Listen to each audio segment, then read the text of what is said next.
Let's do it.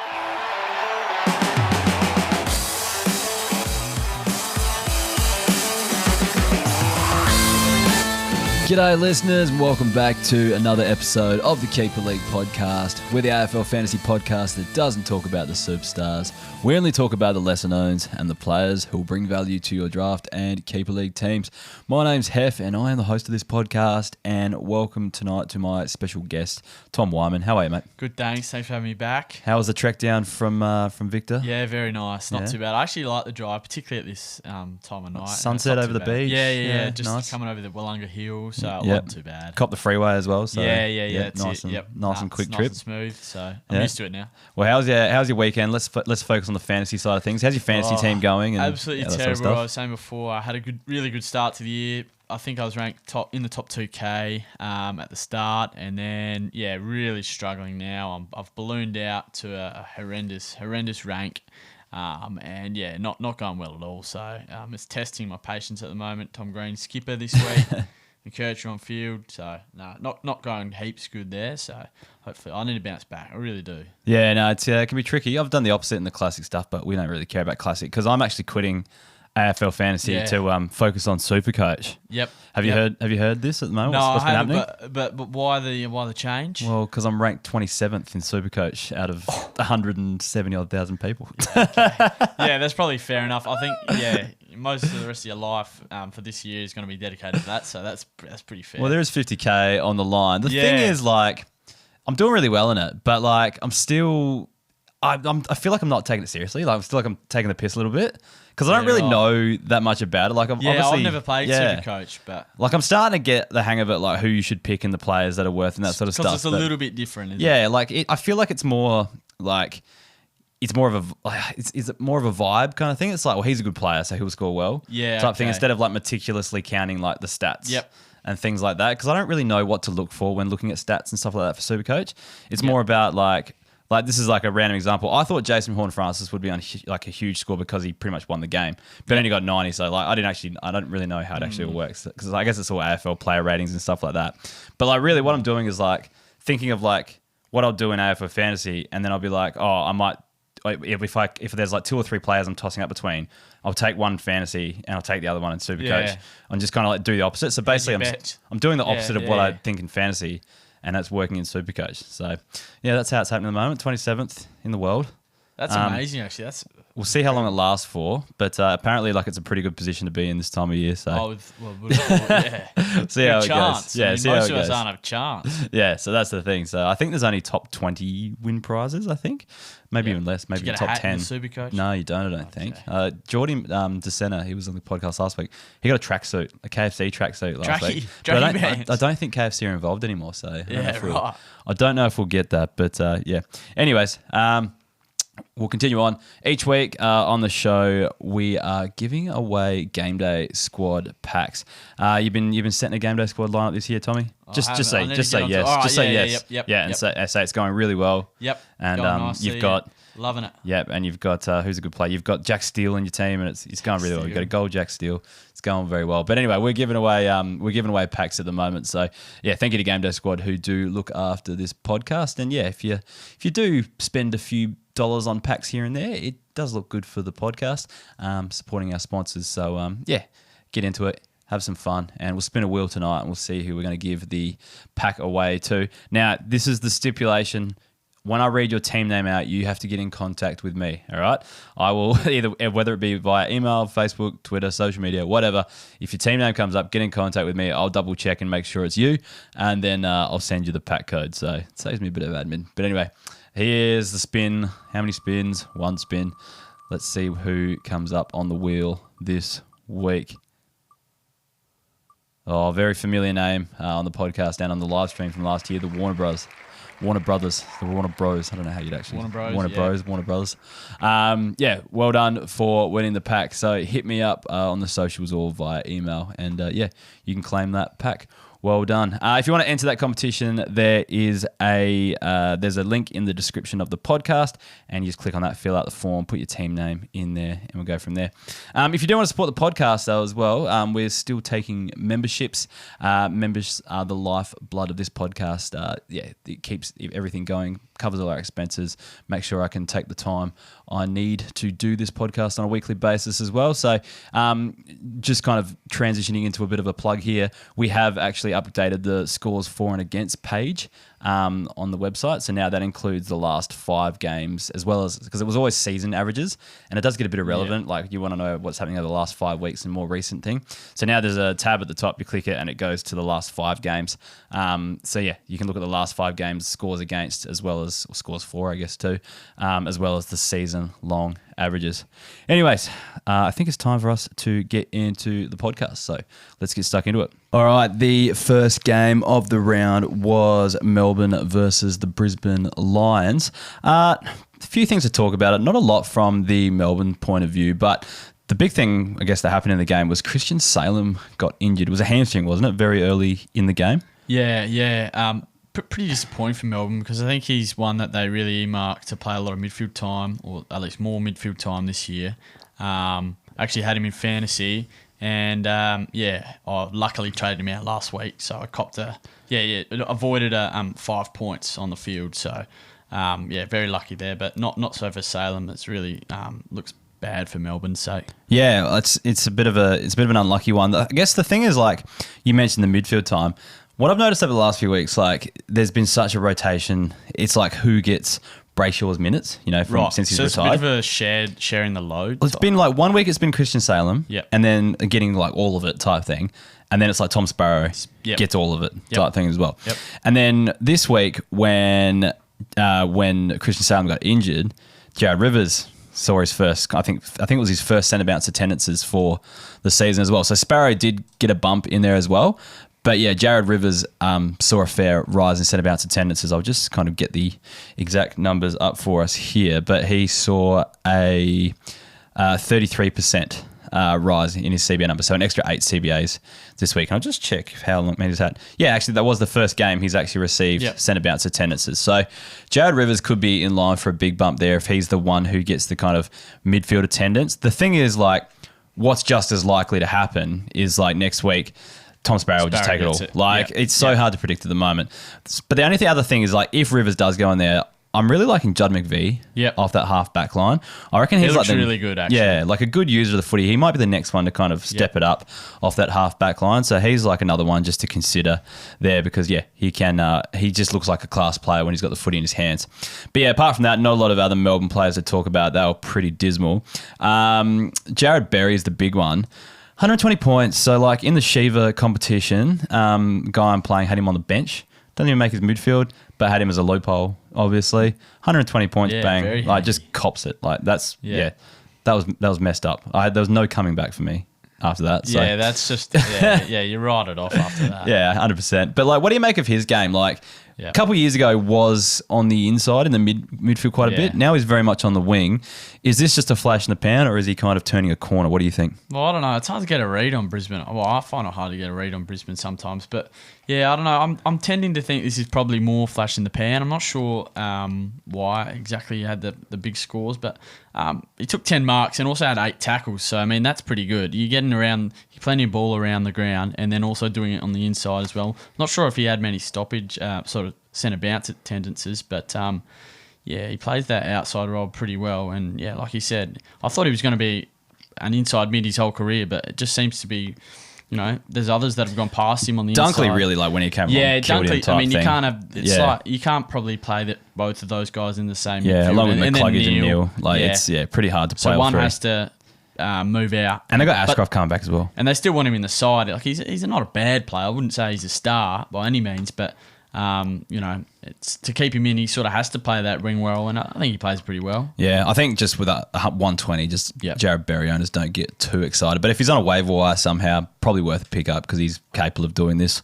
And he can tag as well. And that puts him inside. They can send him to someone. So. Yeah, that's another thing that happens. Yeah, for sure. Charlie Cameron's the next one, 106 points.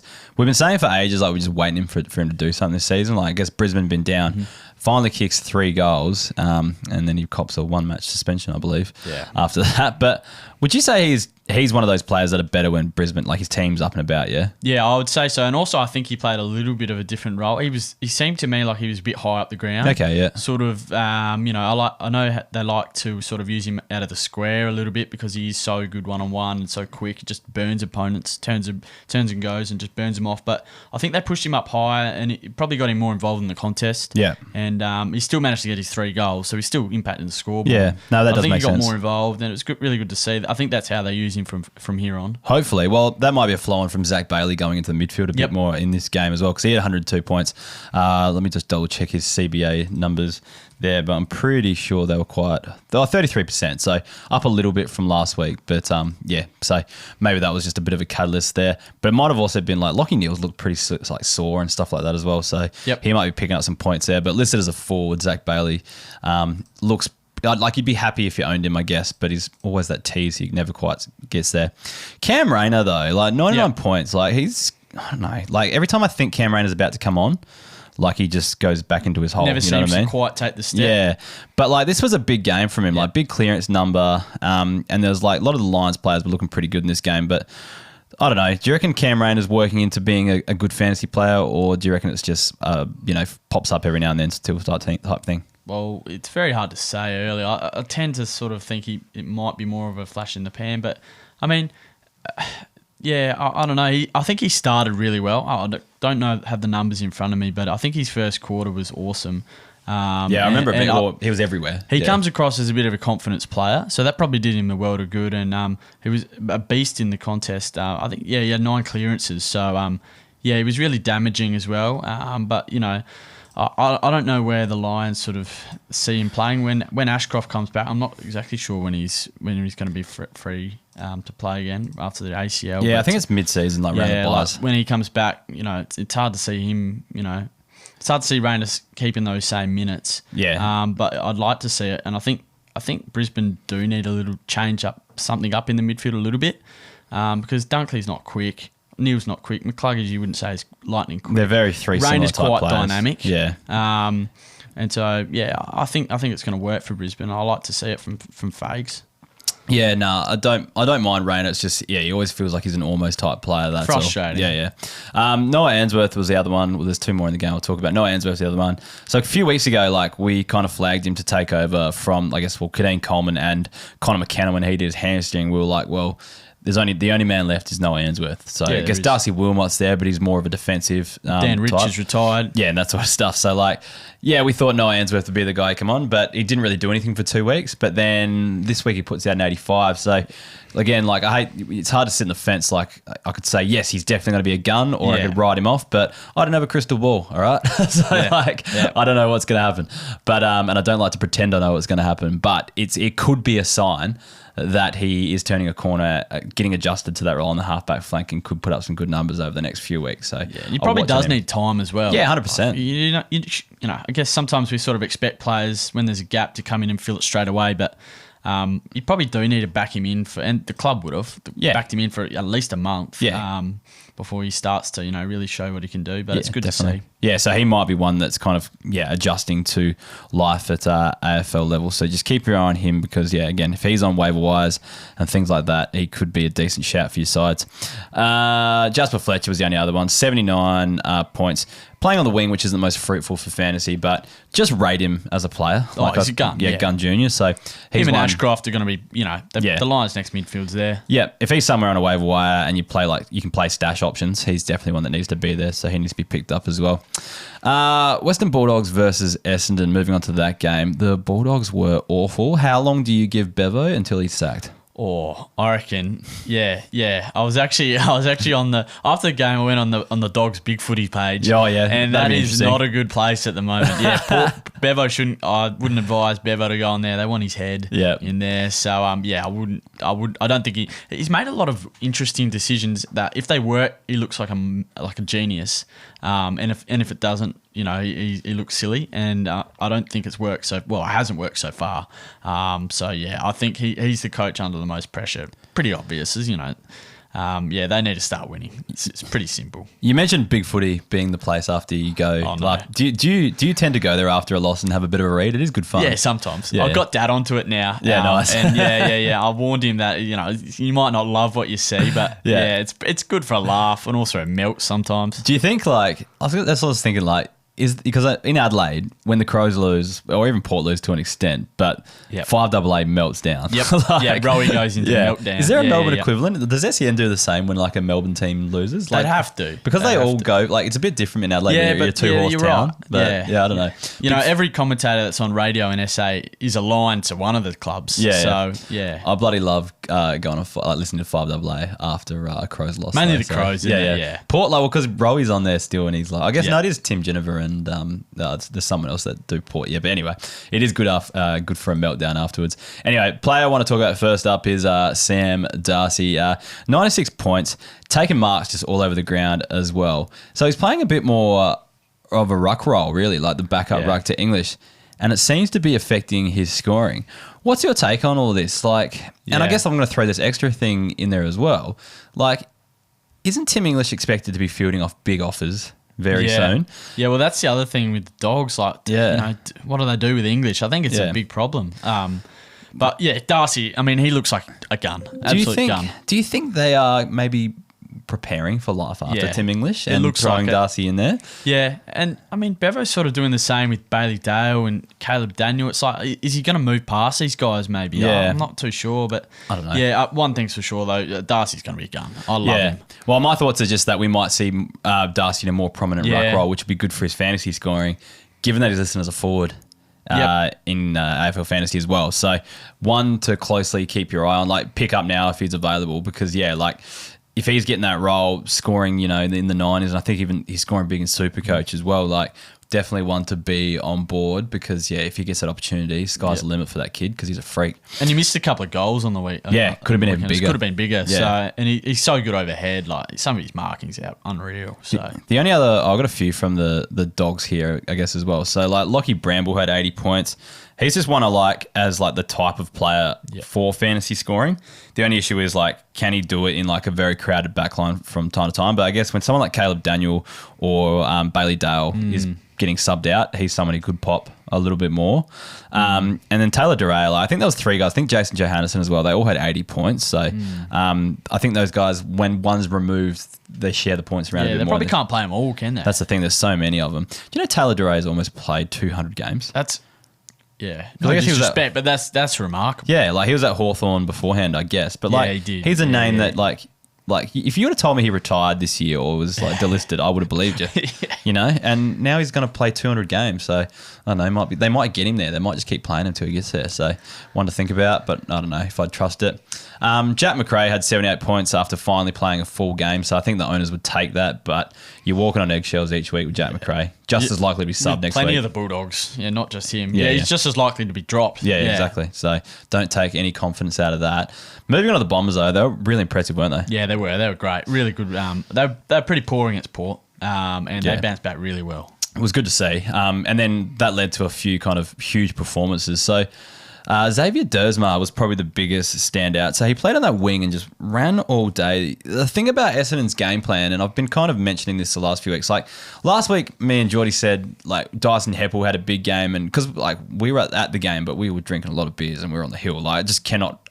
We're talking to so many people as well. It is hard to watch the game when you're on the hill. I didn't really have my eyes on it, and then I went and watched the replay after, and then this game too. Dyson Heppel starting on the wing a bit too, and my conclusion is that Essendon are more than happy to possess the ball. So like they kind of don't like rushing forward. They'll chip it sideways, that sort of stuff, and kind of lets the wings push back to that half back line to get involved in the switch and stuff like that. So like players like Xavier Dersma really got involved in that, and then like to kick 2 goals as well, to fire off 2 bow and arrows as well. Like it's a high possession game plan, plus like gut running to get to the spots in the field to receive the ball as well.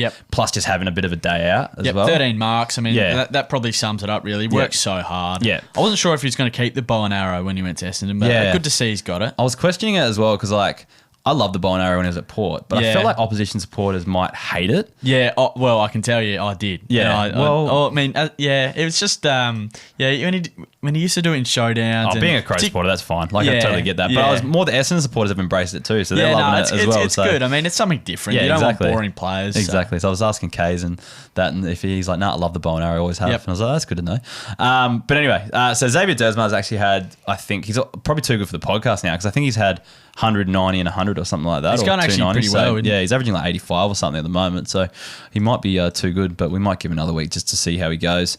Jai Caldwell had 108 points. That's back-to-back tons, I think, as well.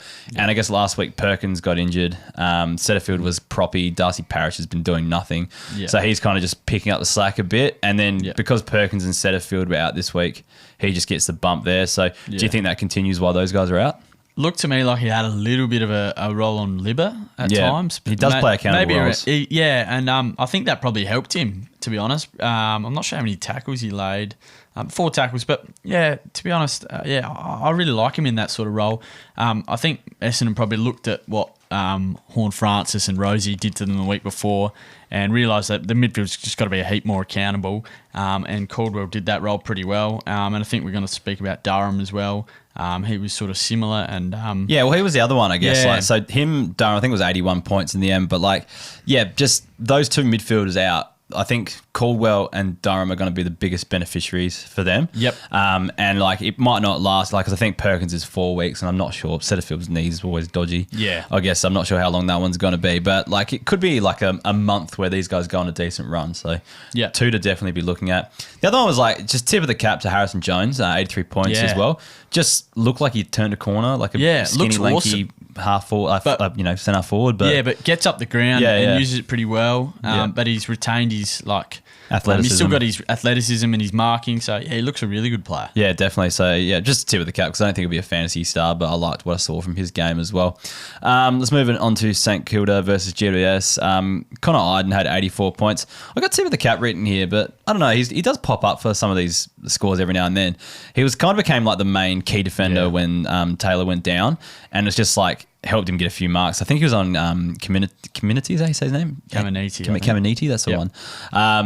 So he was kind of up there because Max King was pretty proppy all day. Yeah. I know he went out injured in the last quarter, but he just wasn't touching it. And then, so you had virtually the whole game as the main defender because Taylor went down pretty early. Yeah, exactly. So he was just kind of able to, I know there was Tim Membry down there as well, but I don't know, he seemed to chop in and take heaps of marks in this game as well. So it might have just been circumstances that led to it. He's definitely not one I'm picking up and chucking in my side, that's for sure. But good game from Connor Iden. Yep.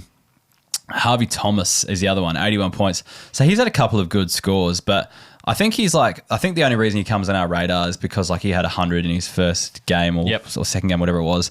And then everyone jumped on because of Classic, because of low break even, that sort of stuff. But he's had 2 big scores in his price cycle now for the Classic format. So people are probably going to jump on him there and he's probably going to get hyped up. But I just don't love his role for long-term scoring in a draft or a keep league. No, that's very fair. Yeah, I'm not sure. So early in his career, I'm not sure. But GWS have so many options there. His job security looks good for now. They obviously love him. Yeah. They've got so much talent there. Scoring role. Yeah. No. Seb Ross ended up getting 95 points, but he had a 50% reduction in his centre bounce attendance numbers as well. So I think it's probably to do with Marcus Windhager coming back on the side a bit there, probably eating into that. But he's probably too good for the podcast given his scoring and right at while Brad Crouch is out and that sort of stuff, I think, because he's probably receiving a little bit of a bump. I thought he'd be kind of dead and buried by now. But, Seb Ross is definitely one to look at. The other one, Ryan Burns, 85 points. He's seeing a bit of a bump with Liam Henry and Mason Wood out at the moment as well. So another one to be jumping on. Spewany doesn't have the forward status like last year, but it is what it is. Marcus Windhager came back 82 points straight away. Listed as a defender. Plays that accountable role in the midfield. He is a good option as well. Let's move on to the Carlton versus Adelaide Crows game. Now, I saw none of this. I was at Adelaide Oval at a pre-match function. Talk us through it. Talk us through the game in general. Oh, well, I guess the Crows sort of looked on from the start. They actually looked switched on. In the past couple of weeks, they just haven't. First 5 minutes into the gather round game, I said to Dad that they're not on. But they actually looked pretty good from the start in this game, but sort of almost always trailed, I think. Or it was pretty close throughout, but sort of always just maybe a goal behind or a couple of points behind. But then Berry came on in the last, and it sort of changed things, and obviously he kicked the winning goal, didn't he? Yeah, he did. So, but yeah, I think we're going to speak about it here. But I don't know why Pitney played. Yeah, Cherry was laid out, and they brought the ruckman in. I think that was his first game all year. Yeah, maybe it was to wear down O'Brien. I don't know, yeah. And I mean, I just don't think it worked. Definitely. Well, they didn't win the game. Well, it didn't work. Yeah. And then obviously losing Sard really hurt them, I think. Yeah. Well, that kind of alludes to a few talking points in this game. So yeah. Sard going out. Matthew Kennedy went to that halfback line and scored 91 points. Again, I didn't see it, but I don't know. Do you think that's something that could persist with long term, or are they just as likely? I think that was a temporary thing. Just in-game cover. They've got Chin Cotter and I forget his name. Lockie Cowan? Cowan, that's it. In the wings, apparently playing pretty well in the VFL. So I think one of them comes in. I feel like that was just an in-game thing that they had to do. Yeah. Because Kennedy does not strike me as a halfback. Yeah, I agree. So I think we could potentially see a Chin Cotter or a Cowan in this week. I'm not sure who's ahead at the moment, but they're both pretty similar. If it's Lockie Cowan, like super underage fantasy scoring. So if he's ready to take that next leap, because they lost McGovern as well, I think. So they did. Yeah, a few halfback spots. There's a few hamstring injuries for them. So did Marchbank come back in this week? I can't recall. He might be the other one in, if not, but not a big issue. Not like he's fantasy relevant anyway, but he might be the one that comes in. But he's not going to eat up fantasy scores. So if one of those kids does come in, they might be one to jump on as a bit of a waiver. I don't think he did. Yeah. No, he might come in as well then. Zach Williams had 91 points, just his best return so far, I've noted. So I just wanted to give him a bit of a shout out as well. Building. Yep, building back into his form. And it's good that they've given him that time. Yeah. He needs it. So I've got here in the notes the Pitnet, the Conning split. Yeah. Your opinion is that didn't work and you don't expect that to happen long term? They looked a midfielder short, I think. Yeah.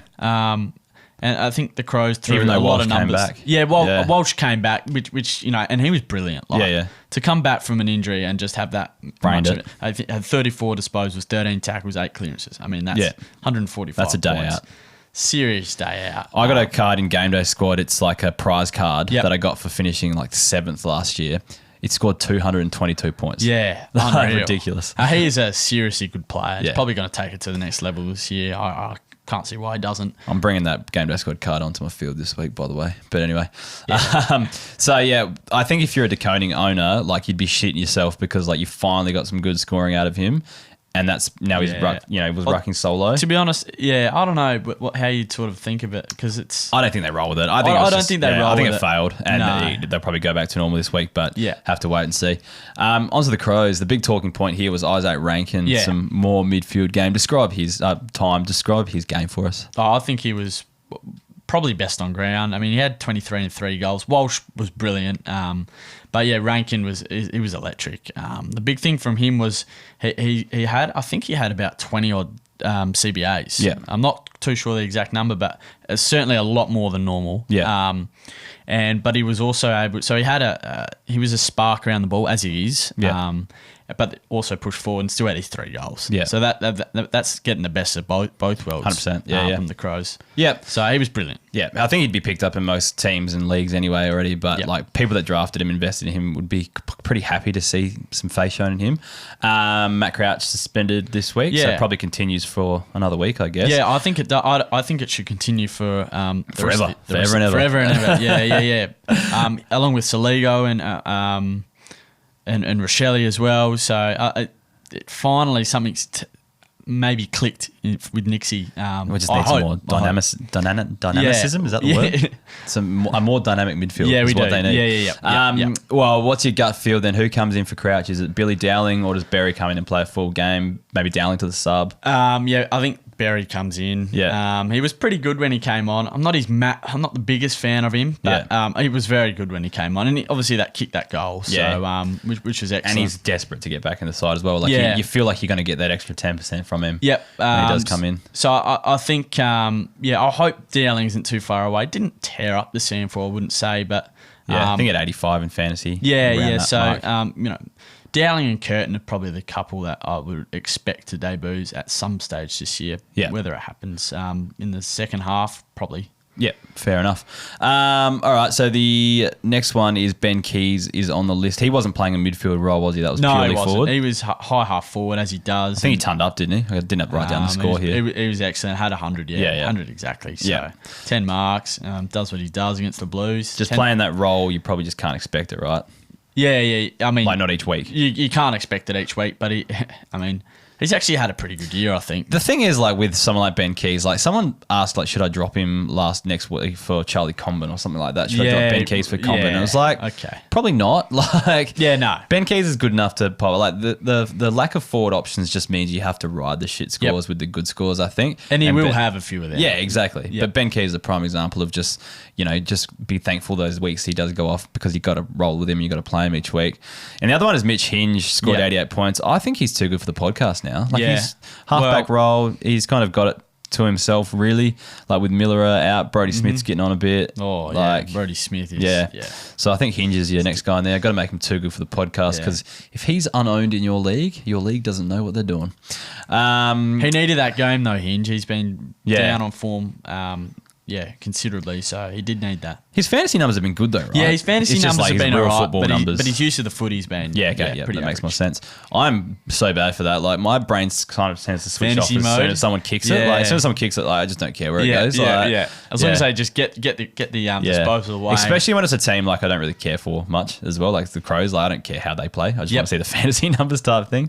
But anyway, I'm going to read out some gold members because I forgot to do it last week. So thank you to James Wheeler, Wayne Haywood, Venoth Marahashapalai.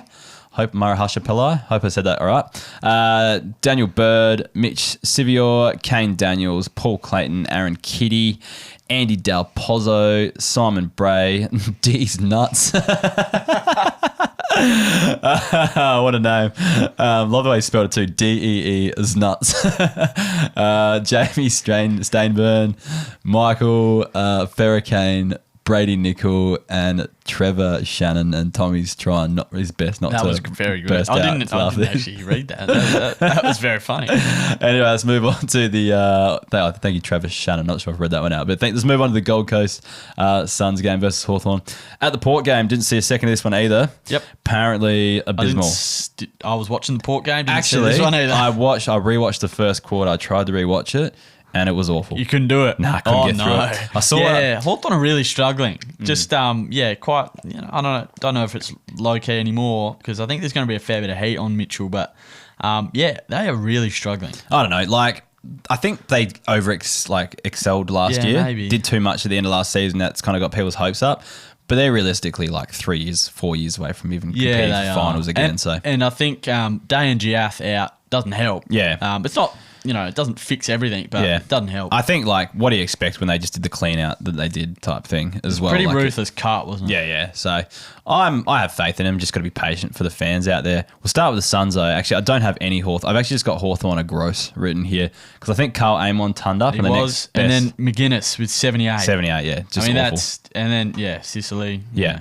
The only talking points, I guess, from this game were the Gold Coast players. So Will Graham had 104 points, 14 tackles in that. Huge numbers. That's massive. Like, watching it, I didn't even notice him because, he's kind of forcing those ball ups and stuff like that, but then has, 104 points. So, you've got to pick him up in your classic formats. And, if you want him in your draft and keeper leagues, because they're showing faith in him, they're giving him midfield time and that sort of stuff. You've just got to pounce now. Mm-hmm. I said that with Closey. I'd love to see another week, but he's not going to get to next week. You know what I mean? So I think Graham's going to be the same. Even though he did play last week, he only scored in the 60s. So it's a little bit different, but he'll be gone by next week. So pick him up now if you want him.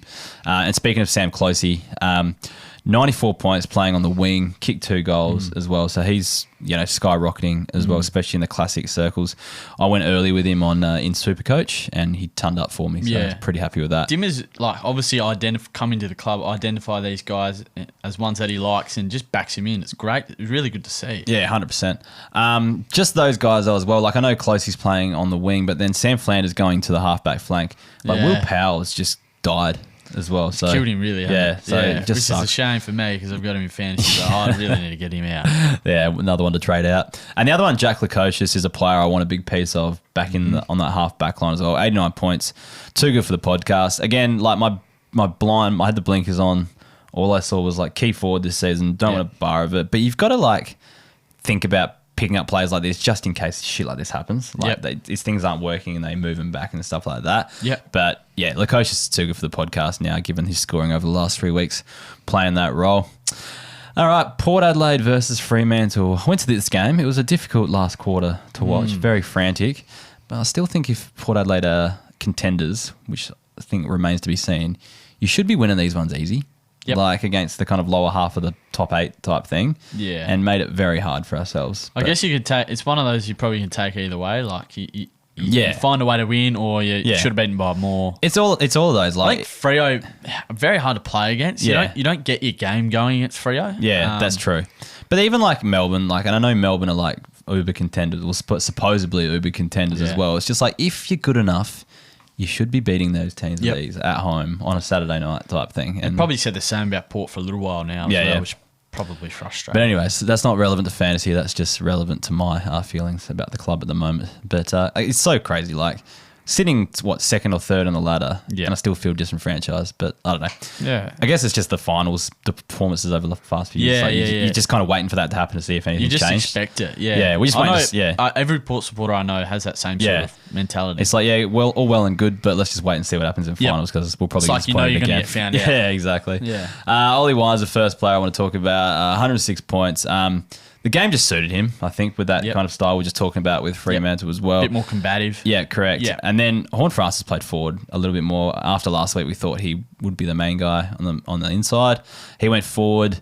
Then what happened was Burgoyne, who actually had a pretty decent game. I think he scored 75. Jace Burgoyne kind of played that full game on the wing, where Ollie Wines was kind of spending some time as well. Not sure of the CBA numbers. Let me just double check here. No, so Wines actually had less CBAs in his last game, so 45%. So he still started out, but he starts on the bench a bit as well, as opposed to the wing as much as he has been as well. So that's probably the difference there. But yeah, just a good return from someone who seemed down and out. Kane Farrell, what do you make of Kane Farrell? First of all, as a footballer, but then as a fantasy player. What's your take? Yeah, really like him as a footballer. Yeah. I mean, I think his skill is pretty well known now in the league. Yeah. He's got a booming kick. And we've kind of given him the kicking duties and all that these days. Yeah, obviously trusted him with that. As a scorer, I'm not sure, to be honest. I don't know. I haven't watched a lot of Port this year. Yeah. So it's hard to sort of say. But it's the old Port Adelaide thing of like, we don't play a game plan that suits defenders, like running defenders, because it's like, we try to get the ball out of our 50 as quickly as possible. Go forward. There's never any chipping around, and really all that sort of stuff. High. Yeah. And like, there's always like the whole team is around the footy as well. So there's not a lot of space for players like that to get free. So like, defenders at Port Adelaide really struggle to score big. Like, Dan Houston's the only real one, but he plays a lot further up the ground. Yeah, he's a bit more advanced, isn't he? Yeah. So I mean, what could Farrell score if he was in a side that probably used the ball off half back? Oh, if he was in like Richmond or something like that and played like Jaden Short role or something like that, he could be like 100 plus type average. I'm sort of thinking the same. 95. Yeah, but not going to happen at Port Adelaide. It's just too inconsistent, but he'll average like 80 for the season, but it will be like 100, 60 and then 50, that sort of thing. Yeah, sure. So you got to roll with him each week as well. Ivan Soldo's probably too good for the podcast as well, just because he's picked up in so many leagues, but he had 54 hitouts. He smashed Jackson. Yeah. Jackson's probably not the best hitter at ruckman. It's more around the ground. That's right. But I think Darcy's back this week. Yeah, so Jackson owners probably got something to worry about there. Yeah, definitely. I've got him in my Supercoach team as well, so I've got something to think about there. So does Darcy come in and ruck, and then Jackson just simply gets pushed I think forward? So, but I kind of think you still might get another week out of Jackson, just maybe limited minutes for Darcy type thing, and then maybe a bit more forward, but the loss of, like, he doesn't really get hit outs anyway, so it's the lack of possessions that he gets, he might make up in a goal or two to get it back. Like, it might not affect him too much straight away. Maybe Freo push him up really high and get him around the ball still somehow. There's talk of playing him as like another midfielder and things like that, so I don't know. But I think it will affect him, but maybe it will affect him. Give him a couple of weeks, because I think they'll be cautious with Darcy, that's all. Miles Bergman, 93 points. He pops up on the wing from time to time. I was just hoping like Burgoyne into the side would push him back into defence a bit more, because that's where I feel like he scores a little bit better. Yeah. But he's still playing on that wing, but he's still doing pretty well to score 93 points. He's a gun. And the only one for Freo was Josh Tracy. Like, it's probably a tip of the cap, but 108 points, kicked 3 goals. I think it's just an encouraging sign for Fremantle supporters. Yeah, probably the best game he's played, I reckon. 100%. And like, you look at their tall options, like Jai Amos, Matt Taberner and Josh Tracy. Like, they're not household names by any means. But Amy will be a gun, but he's not yet. You're right. They're getting the job done, though. Like, it's encouraging. Like, and then Tracy kind of led it on the weekend, and he looked very good in front of goal. Pretty composed. All right, on to the Sunday slaughters, although the West Coast Richmond game probably didn't go the way we planned it to. But anyway, Geelong Cats versus North Melbourne. There's quite a few to talk about here. I'm just going to tip the cap to Mark O'Connor, 96 points.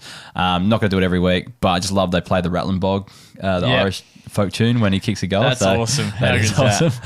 Brad Close is another tip of the cap on the back of 4 goals, 82 points. Now into the proper ones we'll talk about, I guess, for Geelong. Jack Bowes, that midfield time continued and he got 81 points. What's your gut feel with Danger coming back into the side? Does he go missing after that? I think he does, yeah. Like, on the weekend, like, he would have had to have had, like, a 30 possession type game to, like, really feel with confidence. Yeah, he just didn't. Yeah. And I know it's North Melbourne and no one really gave a shit. But, again, like, Dangerfield, I think, is just going to eat his numbers. So, not getting too excited about Jack Bowes. Probably another tip of the cap was Shannon Neal, 81 points. But he's not fantasy relevant, really, but he just really impressed me as a player. Gone. Yeah, so really he might be good. a super coach option for the future. Yeah, absolutely. He looked really good. Because Geelong just keep finding these players. Yeah, and Hawkins is pretty much done after next year, I think, as well. So, like, Shannon Neal, sure about that. The preseason game and the game I saw this week, like, he's just done enough to think he's going to be a good forward in the future. On to some North players, though. Like, I guess Eddie Ford kicked 3 goals, tip of the cap. I don't really want to talk about him too much. Blake Drury is the big talking point because I think he's got a low break even in the fantasy. Did you follow his junior numbers a fair bit? Yeah, a little bit there. I think he was 85 average or something. Yeah. No, he was the NAB League, whatever it's called now, coach thing, whatever. Player. But yeah, like, he played that high half forward role and just ended up taking a heap of marks, like, around the peripheries of that forward 50. Yep. It's as if, like, North Melbourne were, like, not wanting to blaze away and just spot up options before they, went in there.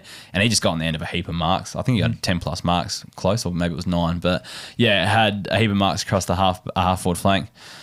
It's just like Cam Zerha was out as well. And, like, there's a whole heap of small forwards. I'm just not super confident in him. I don't think you can be confident in many of them, to be honest. Like, I think he gets another week on the back of that performance. Yeah, I think he does. Yeah, absolutely. Yeah, very much like they could just, like, roll with a few different ones. But Blake Drew, I'm an owner, and this is a forward. Like, I wish I had him on the field because that time would have been super handy. But, I'm not super confident going forward. One I am probably more confident on is Luke McDonald. 95 points in the weekend. He's just a big watch, I think, with McKercher out. So what's McKercher done? I haven't even seen that. When he got subbed out, it was a shoulder. Like, he was holding his shoulder, and then went straight down into the rooms at the end of quarter time and didn't return to the field. Yeah. So I reckon he's out sucks for a bit. Them. Yeah, definitely. That sucks for North Melbourne. Yeah, definitely sucks. But I think, like, McKercher was already going into the midfield anyway. Yep. Like, and then who came on? It was Lazaro came on and Charlie probably did more Lazaro. midfield. He's not going back in defence. Like, I feel like it just opens up a bit of a hole in defence. And there's always talk about Sheasel potentially going in front of the ball as well because, like, he's getting a million touches on the half-back line, but he could get half the touches in the forward 50 and probably be more effective for him. What's the record for, like, averaging most disposals at this age? Like, he'd be crushing it. Well, surely. the thing is, like, you thought Dacos was like that guy, and then he's like exceeded. More. He's exceeded that.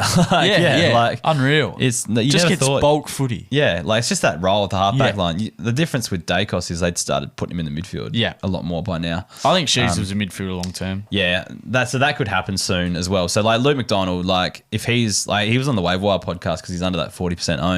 Like, he's a big pickup option, I think, this week because he's done like 80 pluses in the past. Yep. And if they clear out that back line, McKercher's injured. If they do start putting Sheasel forward, like everyone's screaming out for them to do, like, you got Fisher back there, but I still think Fisher's only going to be an 80 guy, like, at best. He's got a ceiling. Yeah. So I think Luke McDonald's just one to think about.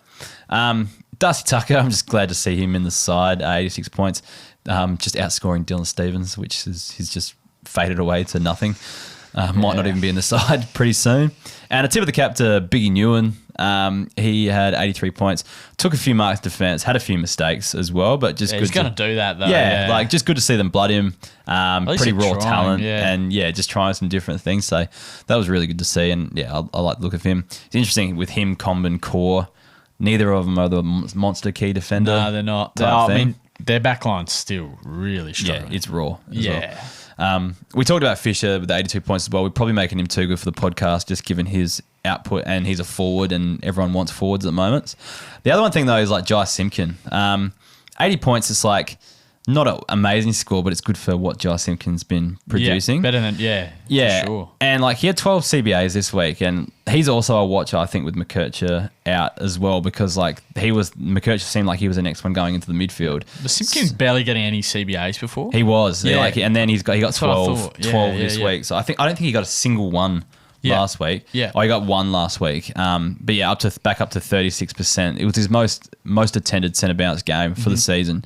So you just got to hope he doesn't do too much to not get the DPP status in a couple of weeks. Yeah, they're just rolling with LDU, Powell, and Wardlaw. They're kind of the main three in there. So actually, I can give you a breakdown of their CBA makeup so far this year. So LDU's been at 87%. Cherry obviously 84%. Then Powell's been at 83. Wardlaw's been at 70, and the next highest is Lazaro at 28. Yeah, wow. So it really is a top three. Yeah, they play a tight three in there, but it looks like Simpkin. Kind of like the Crows, what they used to do. Yeah, 100%. Dawson, Laird, Crouch. Yeah, correct. But then with Lazaro being more of a sub these days, Simpkin's definitely the next guy in there. I know Hugh Greenwood's coming to the side, but they kind of play him as a ruck more than anything. Drops away, doesn't it? Yeah, so Simpkin's probably the next guy in there. Just hope he doesn't do too much over the next few weeks to lose that DPP status he's probably going to get. Last game of the round, West Coast versus Richmond. Did this game upset you? Like, did you think this was going to happen, or? I think I didn't not expect it. I think it's pretty hard to back a West Coast game. It's pretty hard to back the Eagles, but. Yeah, I don't know. Richmond just have so many out. Yeah. I mean, you sort of feel sorry for them. I thought it was on the cards. I don't feel sorry for them. No, they won 3 premierships. Yeah, exactly. But actually, it was on the cards. Yeah. Thankful for 2017. 2017, like me and my port mates, we like bunkered down. Yep. Like we closed all the blinds, like hid away in like the northern suburbs of Adelaide, just expecting Crows to win, and it'd just be like the worst day of our lives. Yeah. And it turned out being like the best day ever. God. Yeah, well, it was the worst day of my life. So. Polar opposites going to there. bed and cried. Polar opposites there. But I always thought it was on the cards. But anyway, Jake Waterman, tip of the cap. I'm tipping the cap. Like, people want me to talk about him, and people that don't listen to this podcast frequently, tip of the cap just means good performance, but I'm not buying into it just yet or anytime soon. Because like 4 goals in a rare win, like I think he had 6 goals in there. It is 6 goals actually. Sorry, typo there. But yeah, 6 goals in a rare win. That's like a huge boost. Yeah, to your scoring unreal. as well. Did you watch it? Yeah, he was very good. Yeah, had it on. I sort of had it on the background. Yeah. He was very, very good. Yeah. Sort of like was the main man there. Yeah. And probably at times he just hasn't been, because I've had other options there. Darling, Kennedy. Even Oscar Allen. Yeah. But he looked really good. And, you wouldn't back it in every week. No, because he's not like a huge monster key forward. He's sort of like kind of a hybrid. Yeah, that hybrid. So, yeah. And I think just Richmond didn't have a matchup for him. And Richmond are really struggling. Yeah, exactly. They're probably bottom 4. Yeah, 100%. So, good performance, but people are getting really excited. Just ride it out, because I don't think you're going to be seeing too many scores like that from Jake Waterman this season anyway.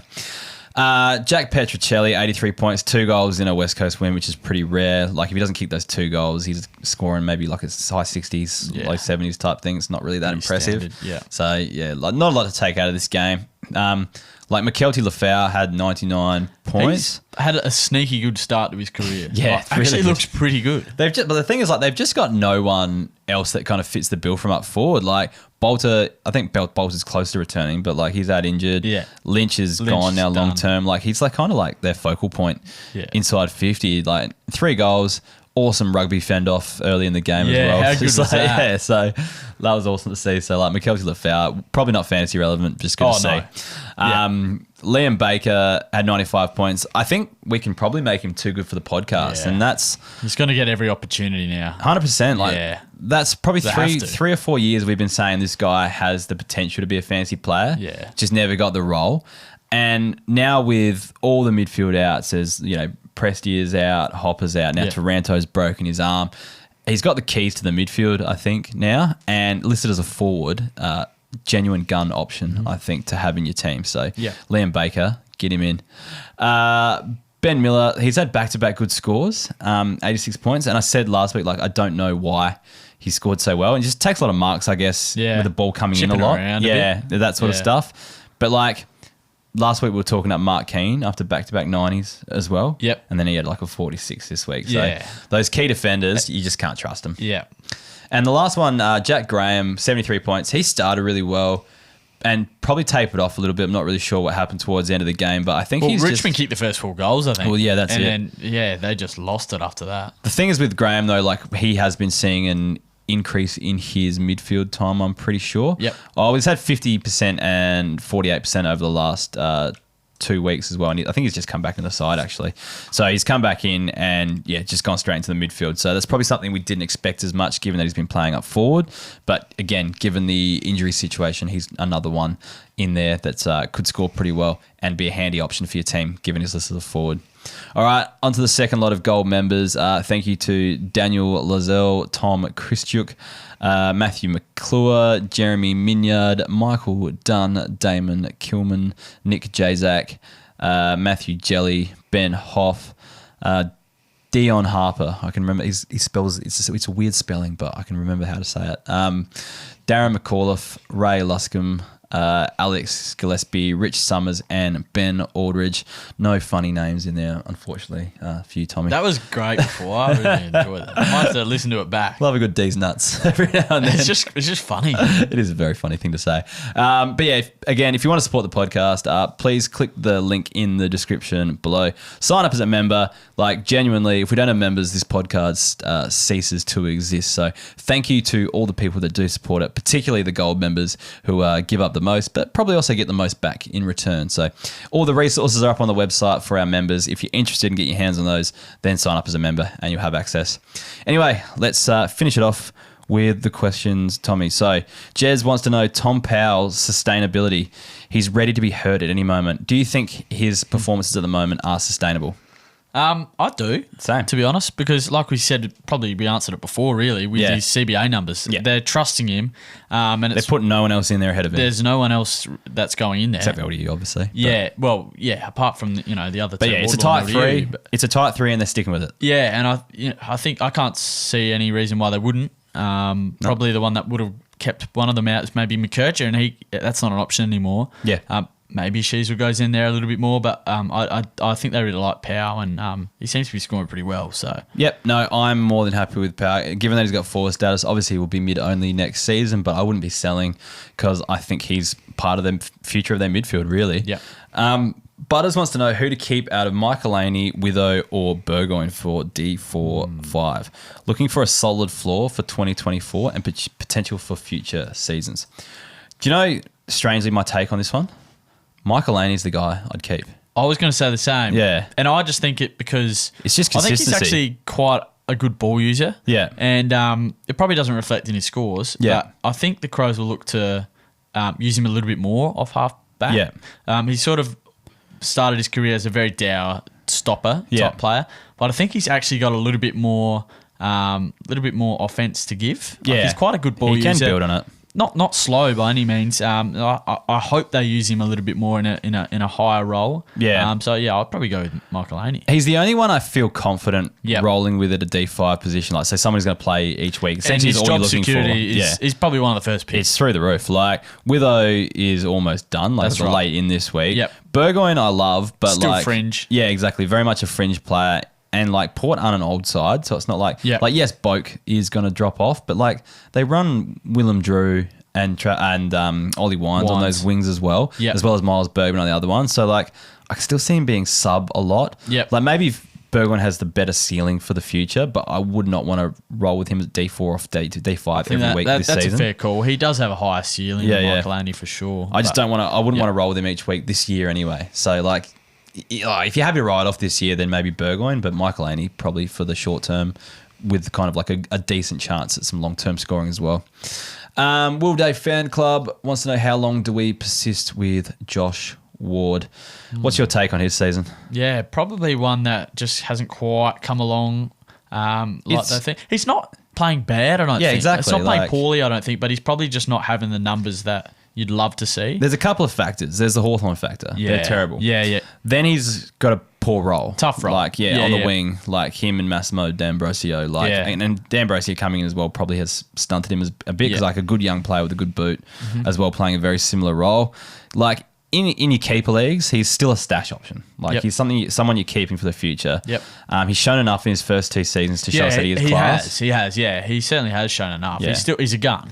It's just like Hawthorn at this stage where they need to like lean on people like Josh Ward, and he's just not quite ready. there. They're not ready to. Him and Mackenzie as well. Yeah, he got subbed out in the weekend, so they're just struggling a bit. But give them 2 years, and I reckon they'll be stars of the comp. So just persist if you can. Josh wants us to discuss Ben Hobbs. Do you think he's premium material? Top 17. That's top 17? Top 17 mid. That's a specific. Maybe that's in his league numbers. 17 teams. I have no idea. Top 17 mid in his prime.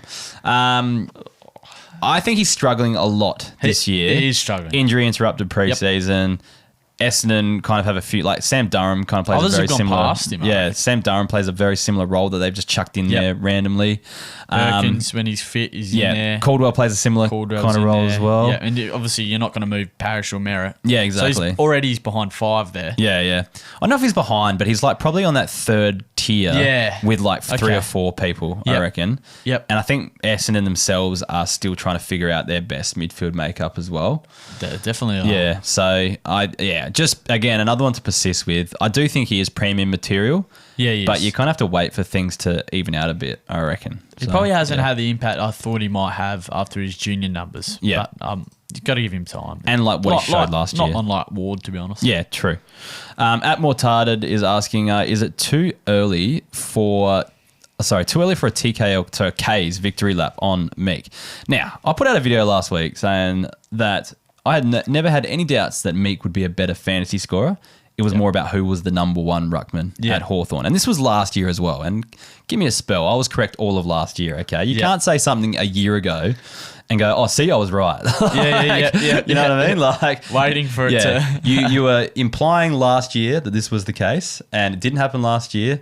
This year's a different story, okay? And we haven't had too many debates about this. But anyway, I think Meek is, like, I don't know this question isn't even about Meek, but Meek's a good fantasy player, and he looks like a good ruckman at the moment, and I can't see Reeves going back into the side anytime soon. So again, like if you want a victory lap a year later, like maybe if you said in 1 year's time Lloyd Meek will be the number 1 ruck and be a good fantasy scorer, I'd say fair enough, you win that one. But you were talking all last year, nothing about this year.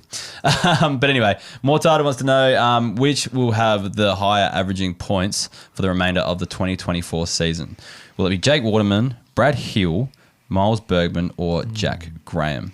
Who is going to be like? So I'm assuming like we can. Brad Hill had a crazy game on that. That's what I mean. Like, I think he had 150. He did have 150. Did he? Yeah. But do we like discount that? So it's like the average from this point onwards. That's like an outlier. Yeah, it feels because that pushes the average up huge. That's a pretty crazy game.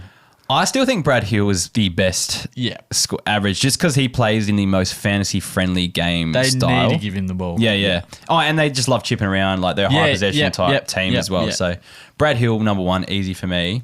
I think Miles Bergman's second because he's just a bit classier than the rest. I don't mind Waterman, but he's going to be very opportunity-based, and those opportunities are going to be few and far between. Graham's just as likely to get injured.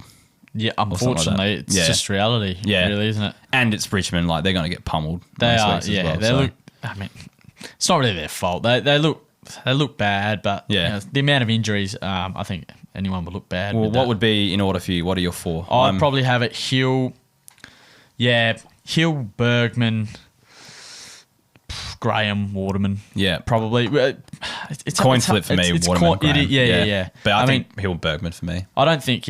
West Coast are still going to struggle. Like, yeah, definitely. I don't think that's too outrageous to say that. Yeah, Waterman will still struggle a bit. Yeah, I agree. Anyways, that wraps up the show for this week. Tommy, where can people find you? On Twitter at Tom M Wyman, but I barely post, so probably wouldn't bother. What about the same for Instagram? Cheeky Instagram follow. What's that one? Yeah. So actually, I think it's the same. Tom M Wyman. Yeah, it is. It's the same. That's if you're desperate, that's a lot better. I'll try to put Twitter. out a few clips this week, and I'll tag you in a few of those. Yeah, that sounds good. I'll give it a share. Yep. If you want to get around our stuff, at Keeper League Pod at Facebook, Twitter, X. What's it called now? X, YouTube, TikTok, all of them. If you're listening to this podcast, you're probably all on those already. But anyway, follow TikTok for my Supercoach journey, I reckon. ranked 27th Yeah, overall. this is a Let's see if we can get into the top 10 next week. Should be pretty I was massive. previously unaware of this, so this is very this is massive actually. I think the video just went out on Instagram while we were doing this. Okay. So have a look at it. Getting close. I'm well aware that it's probably all going to come crashing to the ground at some stage, but that also makes for content. Yeah, so. exactly. Riding the wave as it comes and just trying to navigate my way through Supercoach. Absolutely loving it. Like, I think I've got a bit having some success. Yeah, exactly. Like, I've never had this kind of this is the highlight of my fantasy career. Oh, except for maybe winning the Keeper League Grand Final in 2018, which I'm sitting top of this year at the moment. I haven't lost a game yet. You're going all right. My team isn't the best though, but it's just I've had the best matchups, easy matchups for the first 5 weeks. Got probably the genuine best team this week, so I have a good idea. But yeah, having a good season. Sitting around 5,000th in Classic as well, which is not bad for this time of year. That's good. So yeah, but anyway, I got sidetracked just talking myself up here. So I think if you're 27th, I was certainly, if I was ranked that high, I'd be talking myself up. So shout out to actually big shout out to Selby. I think Tom is the guy who does the podcast with him. Moreira's Magic.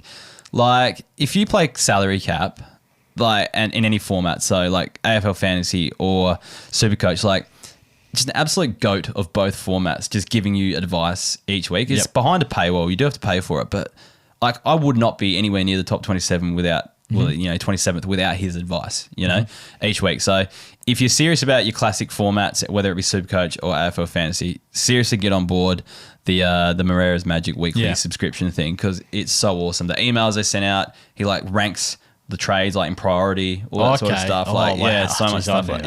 It's really awesome. So totally worth the money, as evidenced by me sitting 27th overall in Supercoach. Well, it's working. Exactly. So yeah, get on board that one. Anyways, I'm rambling now, so let's finish it up. See you later. See ya.